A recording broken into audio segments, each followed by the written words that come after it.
is self-focused. It will be a fight for you as a husband to place the good of your wife before yours. But that is what you are called to do. This can obviously look many different ways, from the simple of allowing her preference for dining being the decision to setting aside deep needs for the good of your wife. A husband, just like Christ, is called to suffer for the good of his wife. This calling on a husband isn't easy, just as the life of Christ wasn't easy. Christ gave up his very life for the church, and as a husband, you must do the same for your wife. This brings us to our final unit of Paul's discourse on marriage. Here, Paul begins by saying that a husband is to leave his mother and father to join his wife, such that the two shall become one flesh. Now, let me suggest that this is one of the hardest parts of marriage. Mother and father must separate themselves from their child, such that two individuals, the new husband and wife, shall unite as one. That is the new focus. The husband and wife, not the mother and father of either the husband and wife. In this dynamic, there are six people: the husband, the wife, the father of the husband, the father of the wife, the mother of the husband, and the father of the husband and the father of the wife. I think I got that right. Everyone should be focused on the marriage.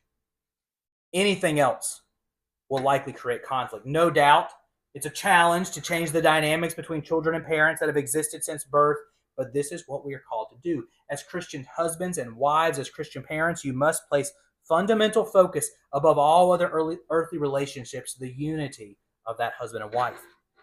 The husband and wife are to become one flesh.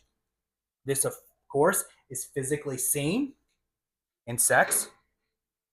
We are composites of souls and bodies, so our one flesh union under the sacrament of marriage must reflect this. When we say a husband and wife become one flesh, that should be literally true, which is accomplished through sexual unity, and at the same time, this unity should go beyond physical unity to spiritual unity as well. In this context, I think we can think of sex and marriage much like the sacraments. We as humans must experience the physical reality of the sacraments to experience spiritual grace. If that wasn't the case, God would be treating us like angels who are purely spiritual. So in our marriages, sexual union is needed for spiritual union. Notice with me in that text that Paul says that a man should love his wife as his own body. This is reminiscent of what Paul says in 1 Corinthians chapter 7. There he says, "For the wife does not have authority over her own body, but the husband does. Likewise, the husband does not have authority over his own body, but the wife does. The body of the wife belongs to the husband, and the body of the husband belongs to the wife." So the husband should love his wife as his own body, and because her body is his body, and of course, vice versa. This is how Christians should treat their marriage. It should be applauded and celebrated.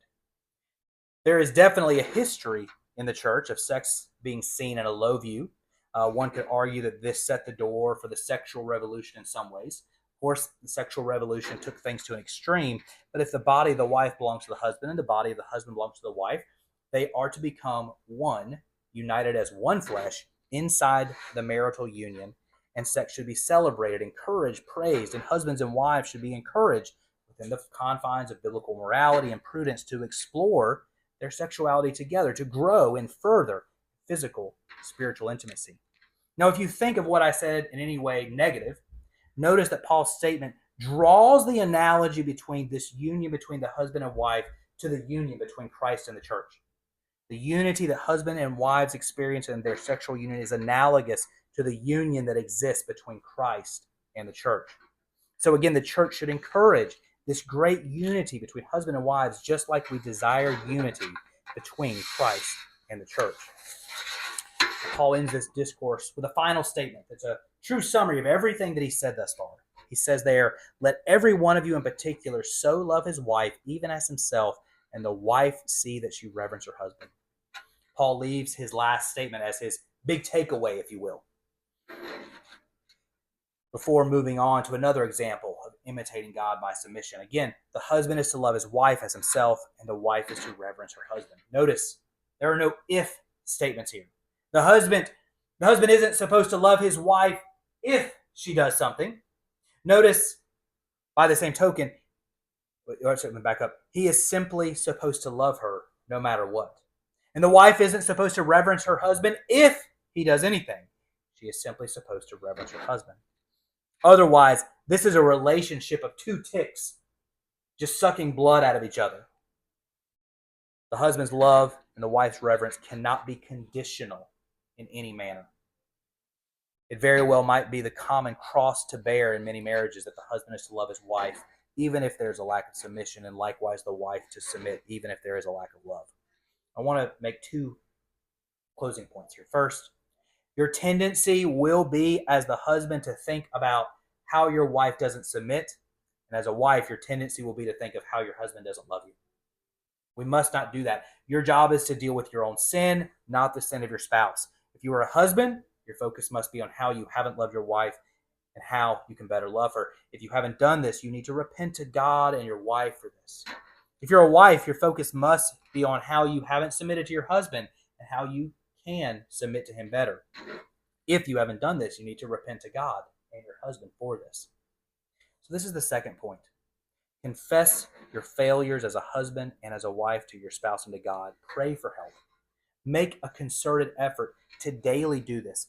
You'll never love her perfectly or submit to him perfectly, but every morning wake up, pray for grace to assist you in your marriage role.